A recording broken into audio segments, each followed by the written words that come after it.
বিশ্বকাপের মাঝেই হয়তো নিজের শখের চাকরিটা হারাতে বসেছেন ফিফা সভাপতি। মিশরের বিপক্ষে আর্জেন্টিনাকে বাড়তি সুবিধা দেওয়ার অভিযোগ আর যুক্তরাষ্ট্রের জন্য ট্রাম্পের সাথে আতাত ভালোভাবে নেয়নি বিশ্বের ক্ষমতাধর রাষ্ট্রগুলো। মার্কিন প্রেসিডেন্ট ডোনাল্ড ট্রাম্পের এক ফোনেই পাল্টে যায় ফিফার সিদ্ধান্ত। যুক্তরাষ্ট্রের ফরওয়ার্ড ফোলারিন বালোগানের লাল কার্ডের নিষেধাজ্ঞা তুলে নেওয়ায় জিয়ান্নি ইনফান্তিনোর বিরুদ্ধে তদন্তের দাবি উঠেছে। অন্তত ৩৫ জন ইউরোপীয় আইন প্রণেতা ফিফার নৈতিকতা কমিটির কাছে চিঠি দিয়ে এই আহ্বান জানিয়েছেন।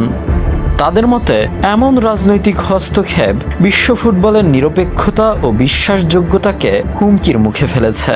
এমন চাঞ্চল্যকর খবরই উঠে এসেছে আল জাজিরার এক প্রতিবেদনে। ট্রাম্প নিজেই স্বীকার করেছেন, বালোগানের শাস্তি পুনর্বিবেচনা করতে তিনি ইনফান্তিনোকে অনুরোধ করেন।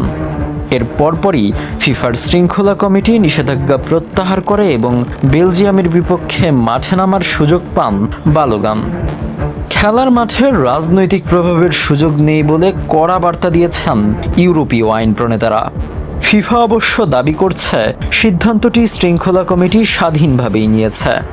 তবে ট্রাম্পের সাথে ইনফান্তিনোর ঘনিষ্ঠ সম্পর্ক এবং গত বছর ট্রাম্পকে দেওয়া ফিফার শান্তি পুরস্কার বর্তমান পরিস্থিতিকে আরও বিতর্কিত করেছে। ক্ষমতার অপব্যবহারের এমন অভিযোগে ফিফা সভাপতির গদি এখন চরম ঝুঁকিতে।